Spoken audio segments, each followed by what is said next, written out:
મિત્રો, મારું નામ છે ક્રિશા।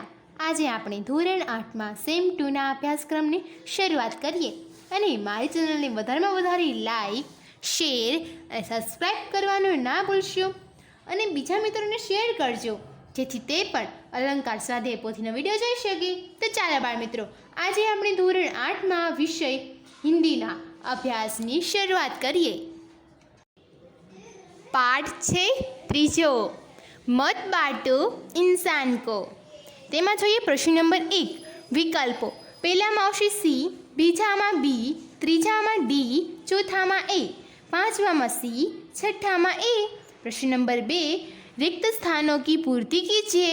પહેલામાં મંજિલ, બીજામાં સંદેશા, ત્રીજામાં ઇન્સાન, ચોથામાં મોસમ। પ્રશ્ન નંબર 3, ખરા અથવા ખોટાનું નિશાની કીજીએ। પહેલામાં ખોટું, બીજામાં ખરું, ત્રીજામાં ખરું, ચોથામાં ખોટું। પ્રશ્ન નંબર 4, પર્યાયવાચી શબ્દ લીખીએ। પહેલામાં લક્ષ્ય, બીજામાં વિવશ, ત્રીજામાં રાસ્તા, ચોથામાં ભૂમિ, પાંચમામાં ભાનુ, છઠ્ઠામાં પ્રાસાદ, સાતમામાં આકાશ ને આઠમામાં પાણી। પ્રશ્ન નંબર 5, વિલોમ શબ્દ લીખીએ। પહેલામાં નફરત, બીજામાં અંધેરા, ત્રીજામાં આકાશ, ચોથામાં મુરઝાના, પાંચમામાં અંત, છઠ્ઠામાં ખિન્ન। प्रश्न नंबर 6, शब्दकोश के क्रम में लिखिए। પહેલામાં આંગન, બીજામાં ઇન્સાન, ત્રીજામાં ઉપર, ચોથામાં गिरजाघर, પાંચમામાં ઘાટી, છઠ્ઠામાં પ્યાસી, સાતમામાં મંજિલ, આઠમામાં રેગિસ્તાન, નવમાં वितान, दसमा सागर। प्रश्न नंबर 7, एक दो वाक्यों में उत्तर लिखिए। પહેલામાં उजियाला महलों में बंदी है, બીજામાં આવશે धरती के ऊपर नील वितान એટલે કે આકાશ है, ત્રીજામાં हर उदास आंगन का खिलती हुई बाहर पर हक है, चौथा में आवशे सूरज का संदेश हर घाटी और मैदान को नहीं मिला, पांचवा में आवशे प्यार के अभाव में जगत जलते हुए रेगिस्तान जैसा हो जाता है। 8, प्रश्न नंबर 8, 2-3 वाक्यों में लिखिए। पहला में आवशे उजाले को बंदी बनाने का अर्थ है कि उसे अपने अधीन रखना, इसी कारण आज भी बिजली धनवान लोगों के घरों में बंदी है और गरीब को मजबूर होकर दिया जलाना पड़ता है। बीजा में आवशे यह कविता हमें मिलजुल कर रहने की सीख देती है, कविता में सभी मनुष्य का एक समान होने का संदेश दिया गया है। त्रीजा में आवशे जब चारों ओर समानता की भावना फैल जाएगी, कोई किसी पर जुल्म नहीं करेगा, तब कोई भी किसी की मुस्कान को रोद नहीं पाएगा। चौथा में आवशे कविता के अनुसार जब तक मंदिर, मस्जिद और गिरजाघर के रूप में भगवान का बंटवारा हो चुका है, इसी तरह धरती और सागर का भी बंटवारा हो चुका है। पाँचवा में आवशे बहुत ज़्यादा वर्ष होने पर या भूकंप आने पर हरी भरी धरती रेगिस्तान में बदल सकती है। प्रश्न नंबर 9, सविस्तार उत्तर लिखिए।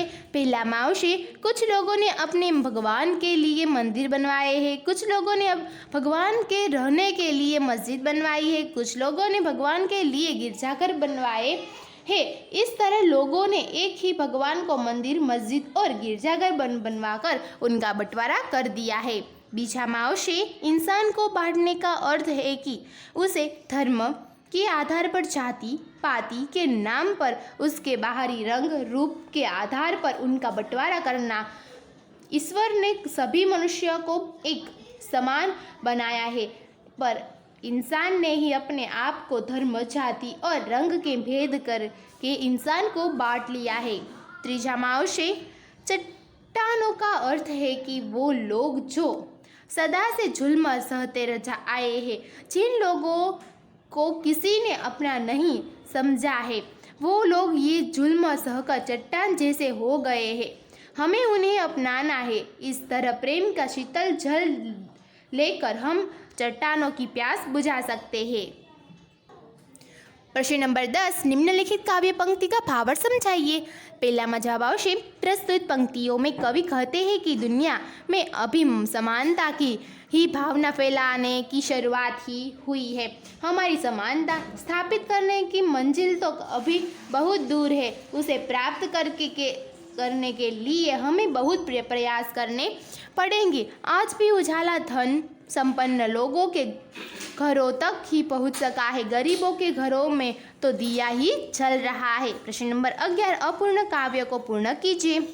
पहला आवश्यक जवाब एमा, बच्चे मुझे मामा कहकर बुलाते, मैं हूँ तारों का राजा, रोज रात को दिखाई दूँ, सुबह होते ही छिप जाऊँ।